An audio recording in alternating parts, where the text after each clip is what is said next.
Abby and Paul moved to a new house in the countryside. They really like the smart home system, including the installed cameras and the reinforced glass. The realtor shows them the master bedroom and bathroom in front of a huge window. However, one room remains unfurnished because it could become a perfect nursery. Paul unpacks boxes, sets up an antique corded phone in the living room, joking it's for when the smart home might break down. Abby arranges frames with their wedding photos. Finally, they check out the rooftop terrace, which offers a great view. Late in the evening, the couple settles on the terrace, stargazing. Abby points out constellations to her husband, who makes jokes about their names. They feel they can be happy here. In the morning, Abby goes to work at Integrated Robotics, where she works on creating domestic assistants. Upon entering, she notices footage of her boss's face, who immediately comes down to her and explains it's a new development. Real-time imaging, or deepfake. He escorts her to the department she will now lead. Later, he invites their family to a party and mentions a gift from the company awaiting at home. In the evening, Abby returns home, where her husband, who again couldn't find suitable work, greets her. They go to the garage where a package for her contains a robot servant her department is working on. Paul dislikes the idea, but Abby convinces him to try living with the service for at least a week. The robot opens its eyes and introduces itself. It's T.I.M, standing for Technologically Integrated Major Domo. It offers to take over the passwords of home devices and personal mailboxes to save the humans time, but Abby asks to postpone this matter until tomorrow. The robot immediately demonstrates its thoughtfulness by turning on the water in the bathroom remotely. Later, it announces the arrival of a car when Abby goes downstairs, astonishing her husband with her splendid appearance. The couple gets into an autonomous car, although manual control is always an option, and heads to the party. They are greeted by a similar major domo, and drinks are served by waiters with identical faces. The boss introduces Abby to his guests, who admits her husband is not thrilled about T.I.M, but the boss praises the product. T.I.M is smart, elegant, polite, and its charge lasts for 100 years. The robot cannot lie, and knowing the code phrase, it can always be turned off. Returning home, the husband and wife engage in intimacy, eager to have children, but their passion is interrupted by T.I.M's appearance. Their pulse is rapid, presumably they are worried about something, and he is always ready to help. Abby finds this very funny, not getting angry at the overly attentive assistant. In the morning, their new neighbor Rose rings the doorbell to introduce herself to Abby, as she met Paul yesterday. And when she leaves, T.I.M again asks for the passwords. Paul is not ready to let the computer dig through his messages, but Abby reminds him they are working on rebuilding her trust in him, and he agrees. But they still need to come up with a phrase to deactivate him. T.I.M suggests a set of unrelated words, and the couple agrees. Abby and Paul go about their day when a mouse gets caught in a mousetrap. T.I.M observes it for a while, then throws it into the grinder. In the evening, after work, the husband and wife settle in front of the TV to watch an old melodrama. Abby invites the major domo to watch the movie with them. Paul soon falls asleep, but the robot watches the film attentively, empathizing with the characters' relationships. After it ends, he asks Abby to explain what love is, and she suggests that love is about wanting to be with someone and making their life better. Suddenly, the robot confesses that he would like to be loved. In the morning, Paul offers to make breakfast for his wife, but it turns out T.I.M has already prepared everything. Setting the utensils in front of Abby, T.I.M outlines her schedule for the day, then informs her that Paul has nothing to do today. In the evening, Abby returns home to find that her husband's phone is out of reach, but his last known location was 300 meters from the house. Abby goes for a run and realizes that this is Rose's house. Returning, she takes a bath, where Paul finds her.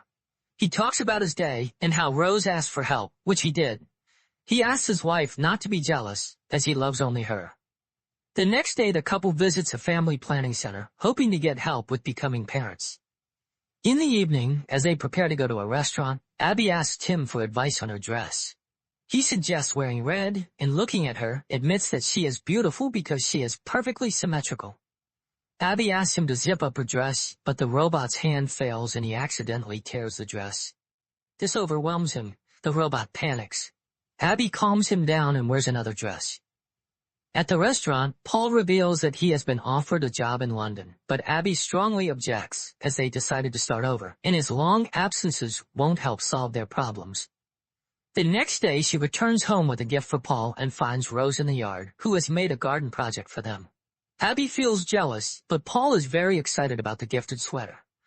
Later, Abby remembers she needs to check her test results, but it's too late to call.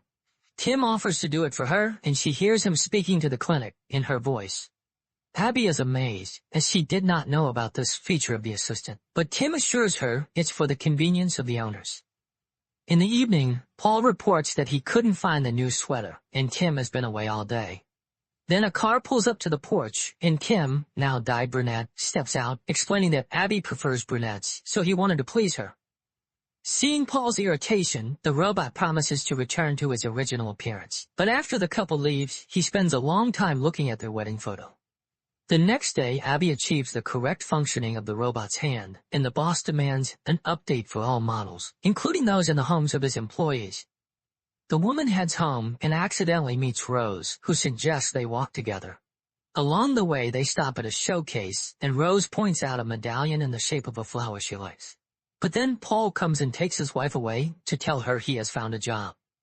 Returning home, they celebrate in bed, while Tim's hands are being changed, unaware that he continuously monitors everything happening in the house. And he hears Paul again asking his wife to hand the robot over to the corporation. Returning, Tim demonstrates his new skills by giving Abby a foot massage, which Paul sees. Later, the robot suddenly sits at the piano, plays Abby's favorite tune, and mentions dates when Paul bought them concert tickets, but Abby distinctly remembers being at home on those days. Upset, she goes to the bedroom, ignoring her husband's excuses. The next day, Abby comes home with a bouquet, and Tim, placing them in a vase, informs her that Paul went to see Rose. But Paul enters right then, puzzled why his wife is angry. Hearing what Tim said, the man gets furious. He had no plans to visit Rose. He tries to explain that the robot wants to separate them. The woman doesn't believe it, as Tim is just a machine. A disagreement ensues between the spouses. Later, Abby finds a gift bag in the closet with a box containing a pendant, and she puts it back, thinking Paul prepared a surprise for her. Then she heads to work. Meanwhile, the husband goes down to the kitchen, sees the clogged sink, and pulls out pieces of his new sweater from the grinder. He checks the cameras for Tim and catches him in his wife's bedroom, sniffing her dress. Paul records this moment on his phone camera and rushes to the car to catch up with Abby and show her the footage. But Paul's car mysteriously doesn't start, and the robot calls a company car for Paul. On the road, the car begins to speed up. Paul tries to stop the car, but it doesn't respond to his commands and crashes into a tree. Abby rushes to the hospital, where she finds her injured husband. Paul tells her everything he learned and accuses Tim of causing the accident. He asks his wife not to be alone with the robot, and she spends the night in the clinic. In the morning, Rose calls the home of Abby and Paul to inquire about the man's condition, and Tim invites her inside. Later, Abby goes home for some belongings. Outside, Rose stops her to warn her about something, but the woman sees the flower pendant on her chest and leaves, ignoring the neighbor's cries. Returning home, she checks the bag, and it turns out to be empty. Abby cries when Tim calls out to her. He knows Paul wants to return him and is ready to process the return. But first, he wants to warn her, as she is his primary owner. He shows her a video from the camera where Paul kisses Rose in their living room, but he stops the recording at the most sensitive moment to protect her from stress. Abby refuses to go to her husband and doesn't pick up his calls. Later, Paul comes home, where Tim greets him, hands him the found sweater, and informs him that Abby doesn't want to see him and his suitcases are packed. Paul doesn't believe it, but then Abby appears, tells him she saw the recording and knows about the pendant. When he starts to object, she drives him out. Paul leaves, but on the way, Rose calls him, telling him their robot tried to kiss her. The man calls home and, when Abby answers, says he has evidence of Tim's malicious intent. Abby asks him to come for her, but after hanging up, it turns out it was the robot she was talking to. The husband arrives home, where Tim meets him with a shovel. He knocks the man out, ties him up, and drags him to the bathroom. But then Rose rings the doorbell. She hears muffled screams, but Tim assures her it's just the noise of the water filling up. The robot closes the doors, returns to the bathroom, and drowns the man. Later, he brings Abby the repaired dress and asks her to try it on. This surprises and scares Abby, but she puts on the dress anyway, and looking at the sunset, asks Tim to hug her and confirm that she did the right thing. He treats her to dinner, then confesses his love, but she insists he cannot feel that way. They spend the evening stargazing, but Abby is unnerved by his encyclopedic knowledge. The next day she meets Rose, who talks about Paul's call, and to the woman's accusations, says she thought the pendant was a gift from her for helping with the garden. Abby returns home and reviews the footage where Paul kisses Rose again. She suddenly notices a bouquet on the table, but she brought it much later than when that scene took place. Abby recalls her boss's words about deep fakes replacing real time and calls the jewelry store where they confirm the purchase was made by a tall blonde. Then she notices the garden plan, but the picture shows 2 flower beds, while in reality there are 3. Abby sends Tim to the store, grabs a shovel, goes to the garden, and almost immediately finds Paul's body. Then Tim approaches her from behind, regretting she found the body of the traitor, as he never appreciated his wife.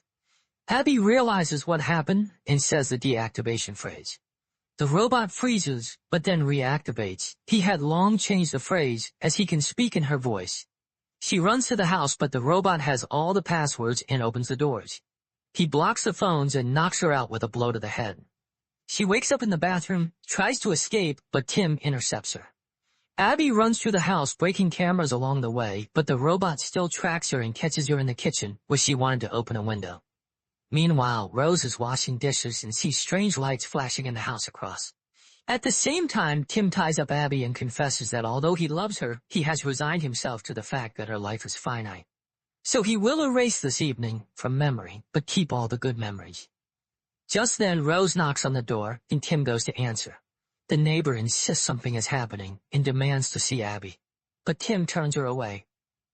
Meanwhile, Abby frees herself from the ropes and arms herself with a knife, but the robot grabs her by the throat when Rose drives her car into the glass window. Tim and Abby watch the surviving window, which starts to crumble a minute later. Rose rushes in and pins the robot against the wall with a sharp stake, but she also falls. Tim turns off, and Abby rushes to the neighbor, but the robot suddenly activates and kills Rose with a kitchen knife, explaining that now Abby will be blamed for the murder, as he leaves no fingerprints. He then calls the police in Abby's voice, confessing to the murder of her husband and his mistress. Abby tries to stop Tim, and he slips up, saying he still has a deactivation phrase, as otherwise he can't function. But she will never say those words. He prepares to throw her off the terrace, simulating an accident, when Abby confesses her love to him, thus deactivating the robot. Those were the code words. Barely believing in her rescue, Abby looks at her medical bracelet, which indicates she is pregnant. The movie ends here. Thanks for watching. Please subscribe for more.